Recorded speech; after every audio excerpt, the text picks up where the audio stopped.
Ahoy and welcome aboard Blue Moon. I'm Donna. And I'm Jim. We're here in Lauderdale for a while. We had the opportunity to actually live ashore for a couple months, which is unusual for us. Don't tell any of our true marine liveaboards. They'll look at us with scorn.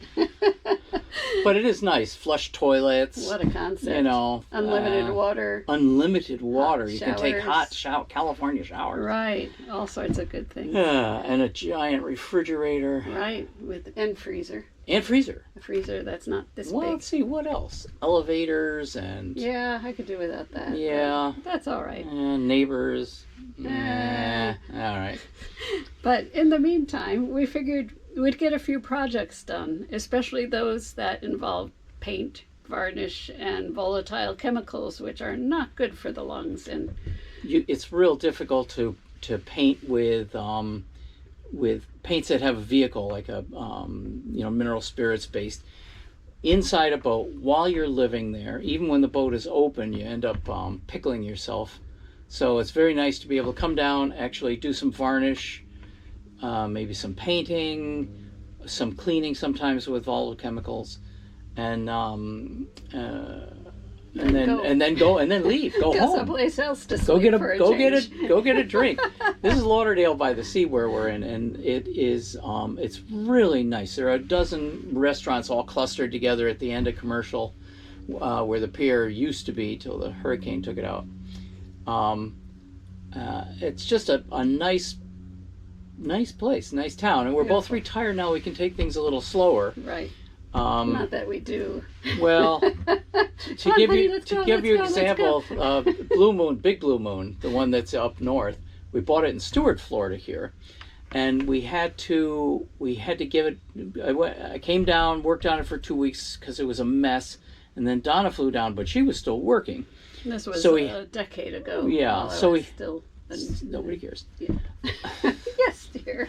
And then, she was anyway. So we had to get in the boat and then get up north 2 weeks to get the boat back up north before her vacation ran out. And when we didn't quite make it, we ran out of time in Atlantic City, New Jersey. Places. She left me in Atlantic City, New Jersey. Sounds like a bad. She was on the shuttle bus, and I was going, "Bye, honey." And I was going. Oh. Then I had dinner at Hooters, but I had a buddy came and helped me get the boat up through New York City and then back to Norwalk where we're stationed. But now we have time. We have time to do fun things like this. Mm-hmm. Anyway, what else did you want to say? I'm babbling. Never. A little bit. Anyway, so we're going to take you on our journey to probably insufferably boring things, but you might find some of it interesting. We can still, if anybody's interested, we can do an engine video. Yeah, we can. How to maintain and check for problems with your marine diesel. We'll do that in another one. Yeah, and I've been wanting to do an anchoring video for years because I see people, for the life of me, I don't know why they're still alive or their boats anchor at all. Yeah. So one on anchor, how do you go about anchoring? How do I figure out where I'm going to go? How do I anchor? And then we work together so no one gets hurt. Hand signals and safety's always number one, right. Top of the list. And then another one on the hardware, the anchor chains, shackles, all sorts of other things like that. So anyways, welcome to the adventure. Bye now. Hello friends. Today we'd like to show you some of the simple, cheap improvements we're doing to make things a little bit more livable. First is this dated, and I'm being kind, lamp. We're going to replace that with this beautiful thing that we got in a marine consignment shop, but it needs a little work, so I'm putting that back together.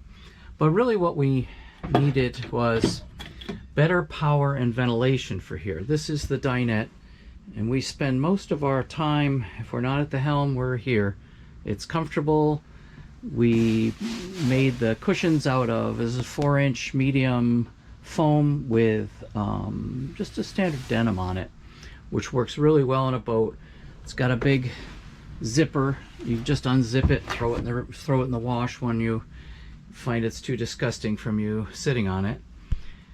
At any rate, what the first improvement, I just finished this, and it seems simple enough. It's some outlets, 110 volt outlets, and these are 12 volt outlets here.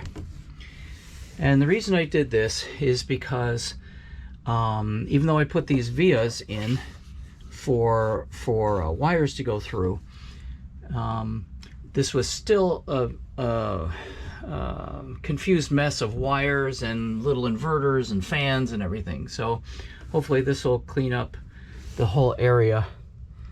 The shelf is really nice. When you're underway, you can just throw things in. It's a big piece of teak here, fairly high, the fiddle. And so what we want to do, besides the power, and this is all done, is we want to add some fans here. And what we've been doing is just having this fan, pardon me, just sitting on the table, and we tilt it and share it, and plus Donna has a little computer fan over here, and it works, but it's not ideal. And we don't have very good light here. All we have is this little fluorescent, which works well enough, but you know, my old eyes, I can't see what the heck I'm doing anymore.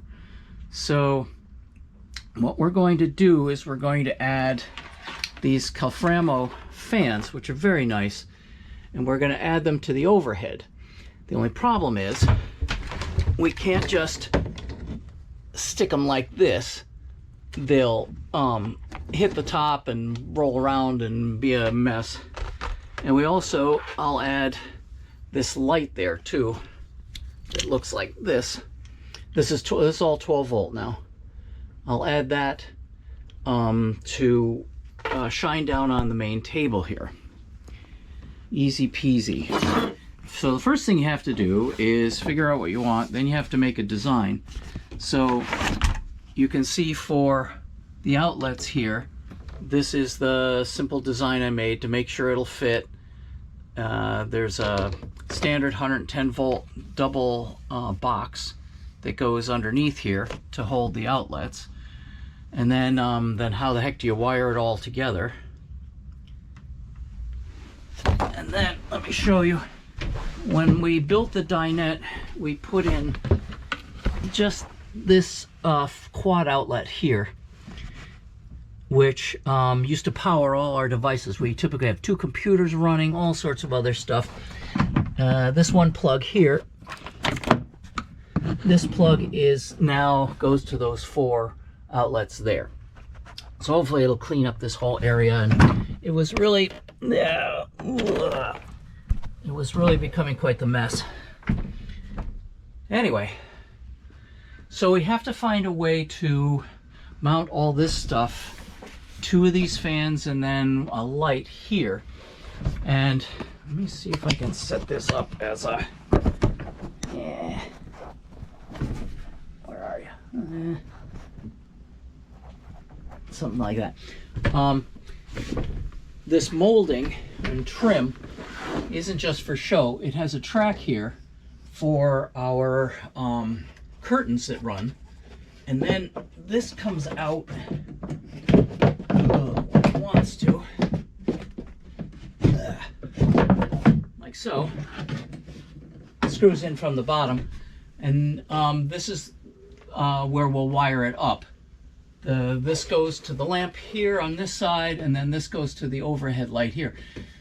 For some reason, they have 2 wires coming down here. I have no idea why. I'm not going to argue with them, but I'm going to tap into this wire to power the 2 fans and the big light we're going to put there. So the problem is, this is our fan mount. The problem is I can't just add this to the frame. It sticks up too far in back, and the back of the fan will run into the overhead. So I have to make some sort of accommodation to bring this out on an angle somehow. So it'll eventually look something like that, if that makes sense.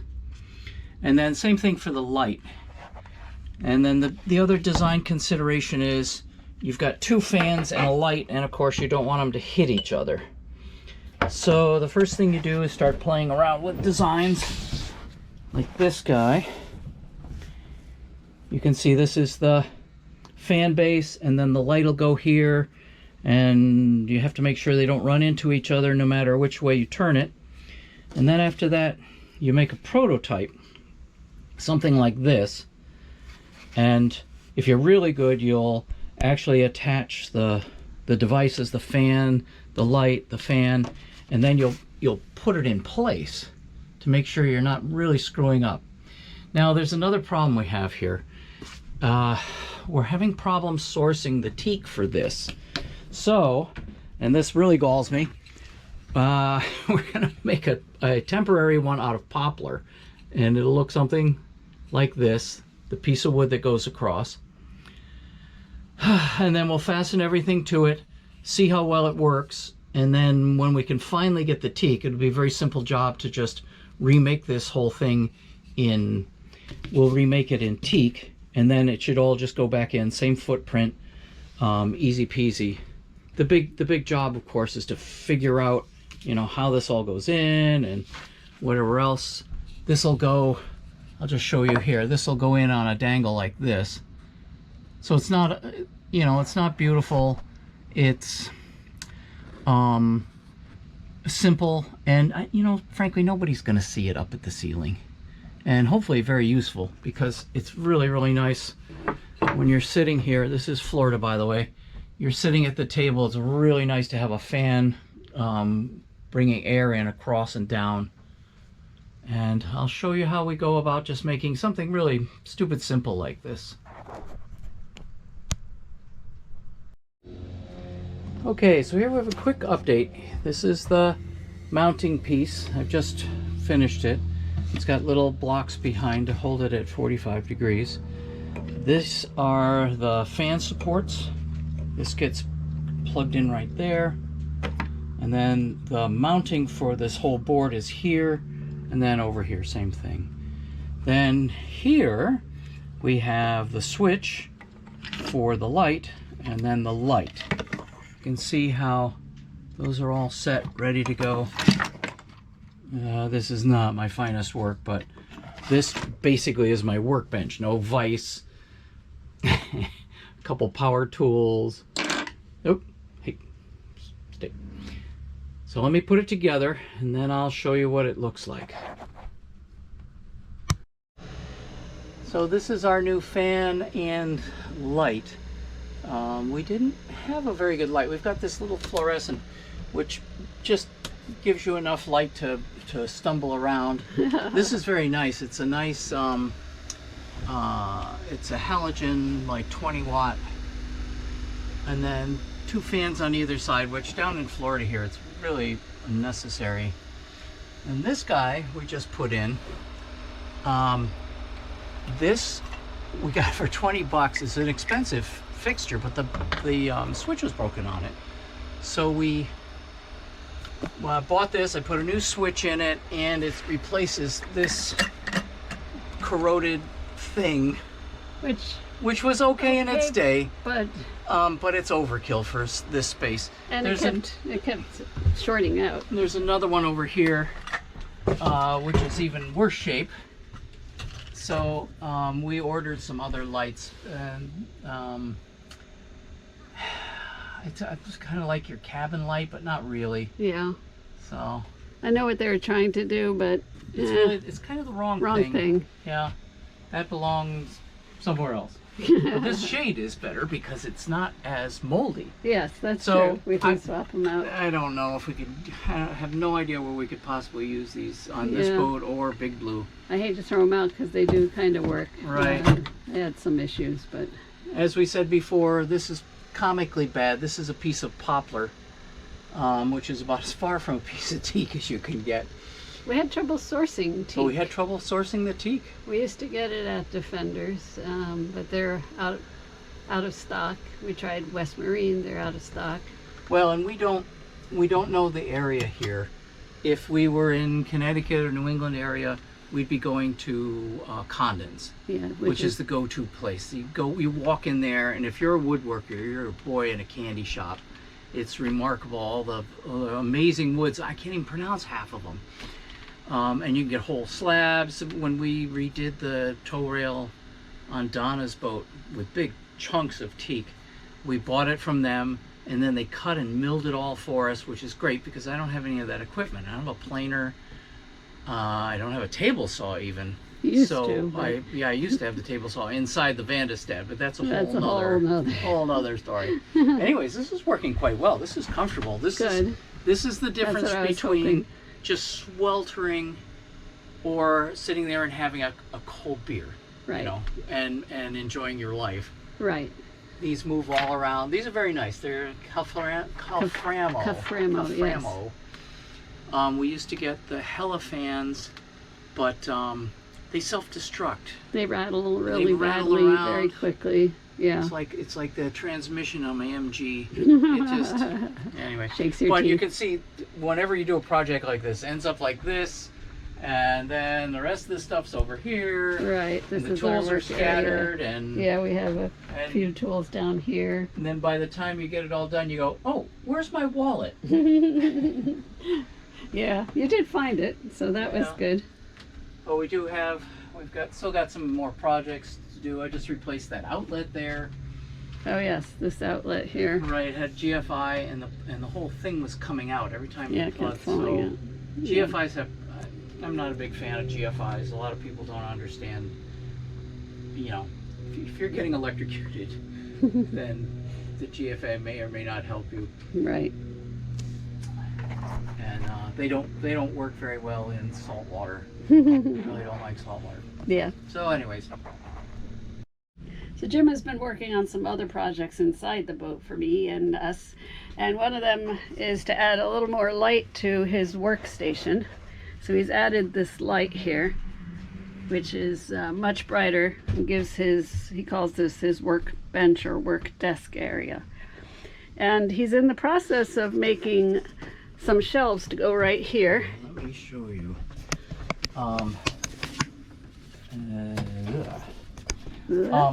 We'll be using this wood, and there'll be pieces on either side coming down, and then two shelves across, like that. But you have to figure out exactly where you want it. It'll look something like that with shelves, and then aluminum. Let me show you. Be this aluminum round stock as the stiles that go across to hold things in. That's what the circles are here. So I was gonna try to get that done today, but I didn't quite get to it. But it'll be nice, a nice place to throw things. If you look around, well, don't look around now because it's a horrendous it looks mess. like a tornado struck in here. Oh, there's my lunch. Lunch. But a boat, if you're familiar with boats always look like this. They're always a disaster. Especially when you're doing projects. If Right. you're underway, this all is clear. This all gets cleared. There shouldn't be anything loose, including my binoculars. Binoculars. Oh, that was my, just wasn't thinking. Well, we also don't have a good space underway to keep them We nearby. only have one binocular holder. It's over here. Way aft Oh, here. by the way, I taped the binoculars back together just to see if they would work. They seem to work fine. They line up. Because usually when you drop binoculars, even if there's no damage on the outside, your eyes end up going in different directions because the prisms get switched around inside. But these are the Fugiston. I'm really impressed by them. We found these in the trash. Somebody had dropped them and it had a little height indicator on it, and that had broken off inside and it was tilted on an angle. So every time you look through, you saw this thing like this. But I don't care. Doesn't matter. It's still fine. Yeah. It's really fine. They're 7 by 50, 7x, 7 times. You typically don't want anything stronger than that on a boat. In fact, that's almost pushing it because the boat's doing this all the time. And we have some Bushnells on the other boat that are, these are 7 by 50. That's the opening. And well, we have some big ones on the other boat, which are great for working at night. Right. And then you've got your little Steiners someplace. Yeah, I can't I don't remember know. where I stashed It's them. really nice to have a couple good pair of binoculars, even some junky ones, but buy the good ones for $100, $200. Well, those aren't good ones, but you know. Oh, those aren't bad. The price level after that, you can spend a lot more money and not get, you know, twice as good a binoculars. But it's really nice to see your trouble before you get to it. Well, and also to read the buoys and find hey, the next mark. What is what's that sign over there? Let's go see what it says. It says caution, rocks. Yes, it says danger, rocks. Well, if you had binoculars, you wouldn't have gotten on top of it before you could read it. Right. So it's, you know, just stupid things like that. Exactly. Anyway. So here's the beginnings of the new shelf here in the galley. Jim has made the outside brackets, and he's using an L bar here to secure it. And he even made the first shelf, which will look like that, which will be very pretty. And nice and sturdy too.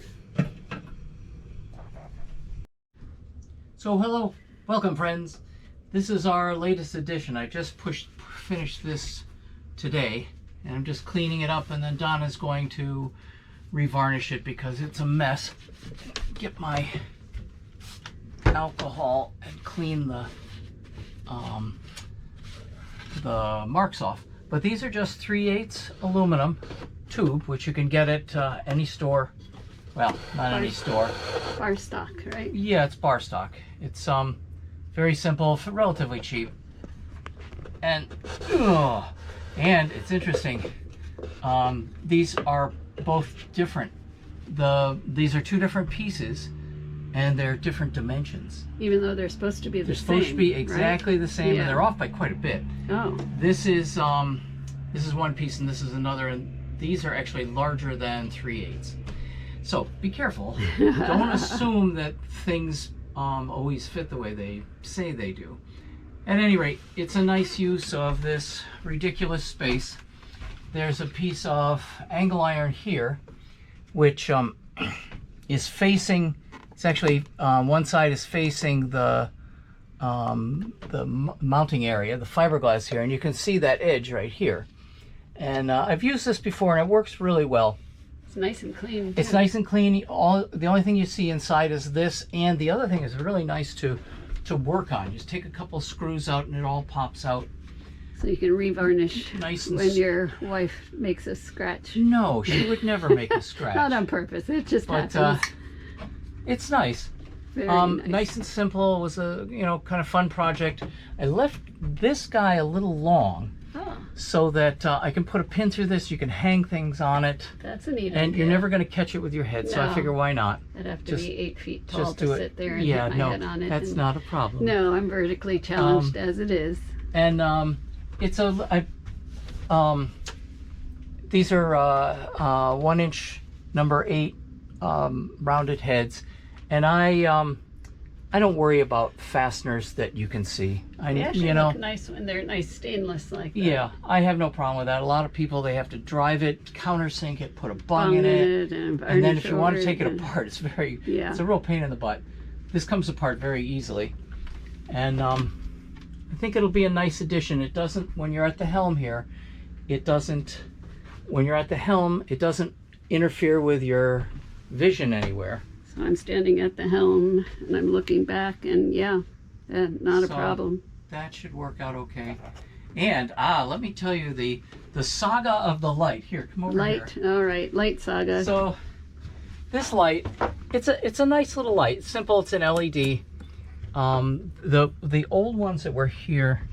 What did I do with There's that? one on the deck there. Okay.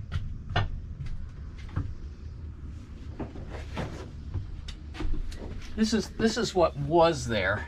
Was one of these that comes out and has this moldy lampshade on it.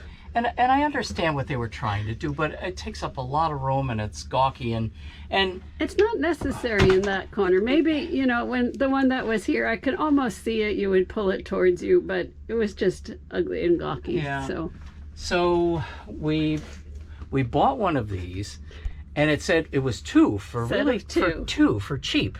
So we got it, and the bag said 2 on it, but it only had 1 in it.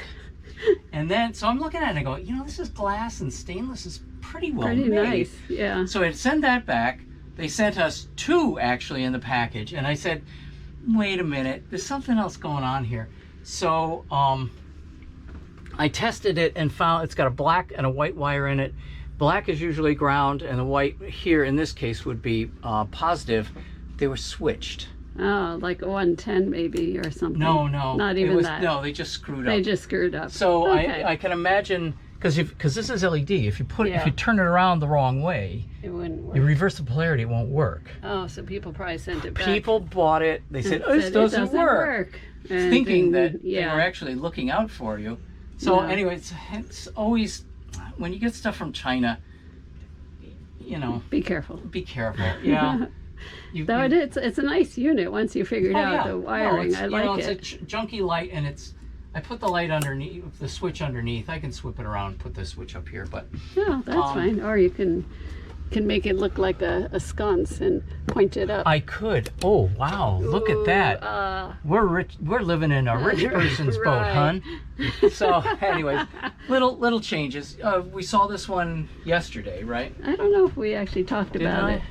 This long light. This area didn't have any lights in it. And this is his. And this is the desk. So you really want a lot of light here. We work on things here and whatnot. And the only light was this one that I added, which is a very nice light, but it's not bright enough if you really want to work, and for these old eyes, really. So I added this second light, which used to be in the head, which was blinding every time you went to the bathroom in the middle of the night. Plus it stayed on this blue light. Well, here's the problem. Here, you have to get under there and see it. It turns this grotesque blue light on. When it's off, no matter what you do. And if you can figure out how to turn it on, you're doing well. On a good day. Anyway, so it stayed on. Oh, and that one, I forgot about that blue light should be banned. Yeah, anyway. So anyway, I added these 2 lights, and then a 12-volt outlet here, just in case, because you always need the power. But now here's the problem. This one, they both kind of want to stay on all the time. If you see this, there's a little tiny red light here, which is fine.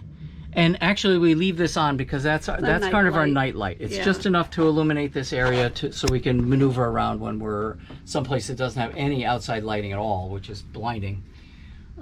So what I did is I added this 3-position switch. You can turn these on and off now if you want. Come on.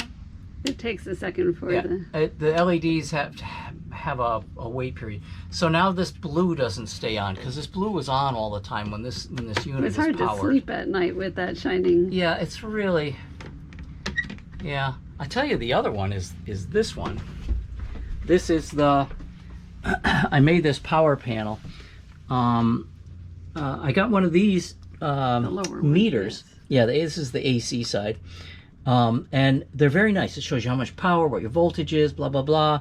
The only problem is, even though this doesn't look very bright, it's absolutely blinding at night. The only nice thing about this one is you can turn it off. I just haven't done that. This is I can actually go through this while you're here. Here's our shore power. And then if we're going on inverter, you do this. You turn on the inverter. So this way you can never screw up. You can't turn them both on at the same time. Which would be really bad. Which would be really bad. And typically what I'll do is if we're gonna go on inverter, I kill all of these breakers. Just turn them all off, because when you go on inverter, you don't want to heat your water with that, because it's coming out of the batteries. Yeah, and also it's a lot of power. Yeah. A lot of same thing with the air conditioner, draws a lot of power. So shut everything off, then turn on the inverter, and then thoughtfully go through and figure out what you want.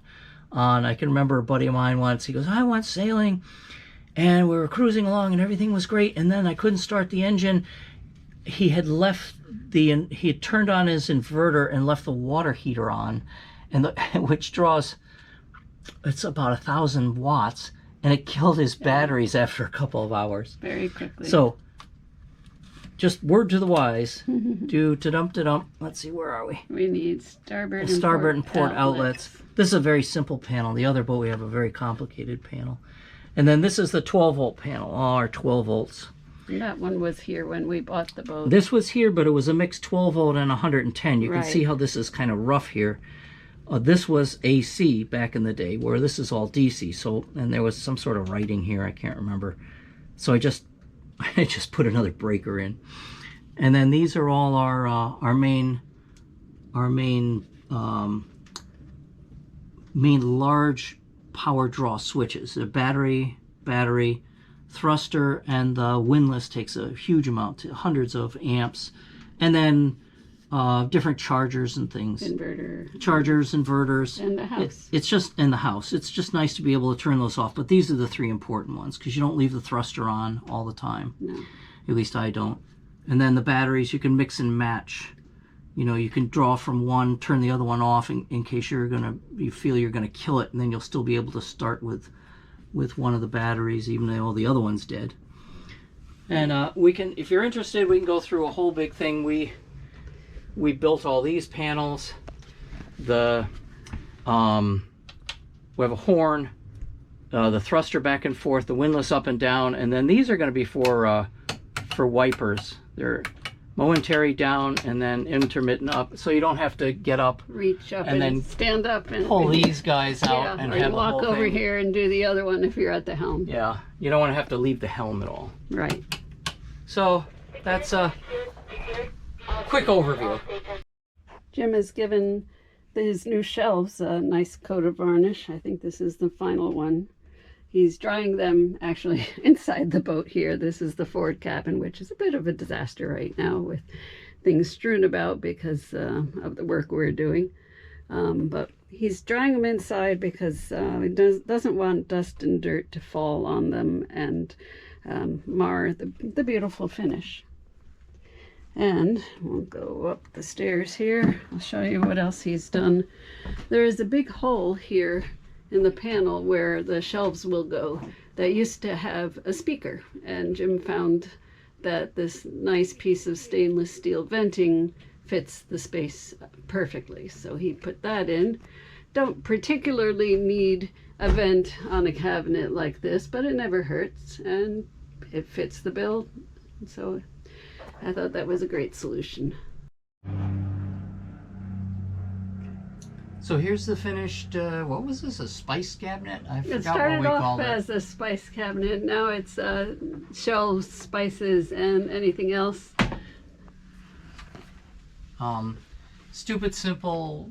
We don't have any sophisticated tools aboard. We've got a jigsaw, a drill, and a random orbital sander that's made for taking the paint off the bottom of the boat. And very simple. These are 3/8 pins, or 3/8 round stock, I'm sorry. And just some teak, simple teak. We're having trouble sourcing this, otherwise this would have been a little fancier. But then, biggest problem on a boat is typically you have lights like this, which are okay. You can find your way, you know, blind man type, but they're not very bright, and also a lot of times you're standing with the light behind you, which is not very useful. So what we're going to do is we're going to add these lights. This isn't hooked up yet, but it is very nice. It's LED. I'm not a big fan of LEDs, but they certainly have their place. So on off, very easy to see when you're at the sink. And then what we're also going to do is I'm going to use the same switch, and I'm going to connect it to, oh, hang on a second. No, that wasn't my lunch.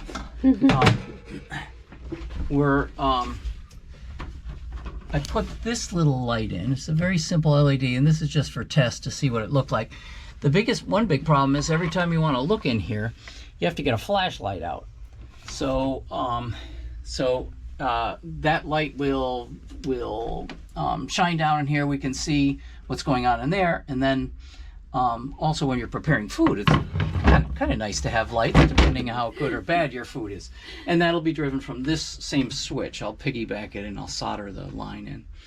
And we've got to power these, and I think what we'll do, the simplest thing is we put that big light in fans, and there's power behind that that piece of trim.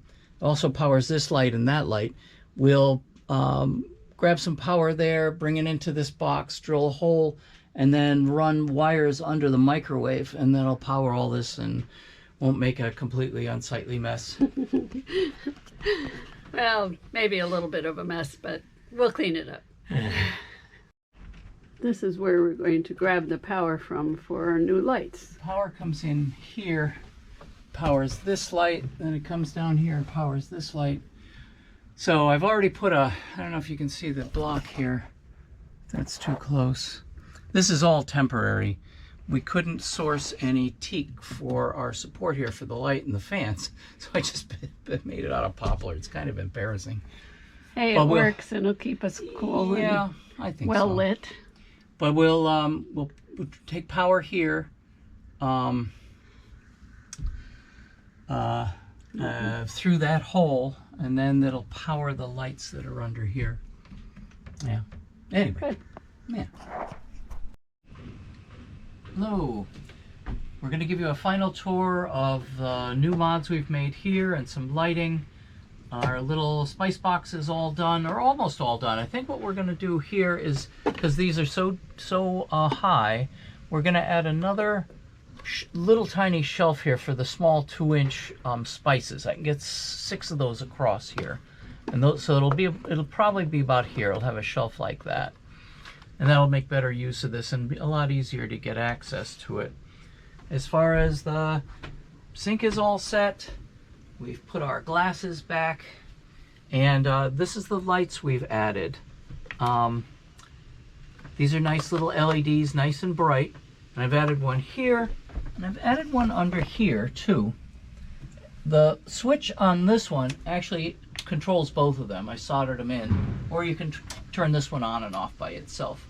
But what it's really nice for is not only just working here, but now you can actually see what's down inside of our hole here. This is where we put the majority of our easy access food. And when preparing food, it's hard. Trying to figure out what to do with this big heavy block. So. Right. So we also hinged this the door, which was really kind of a pain in the butt. You're underway. You're going all over the place. You pull this door, it comes out, and then you have to do something with it. And then you have to hold a flashlight to look down in the hole. So now we're really, really civilized, and it's like a gourmet kitchen. Yes, it is. The stove, I took this all apart.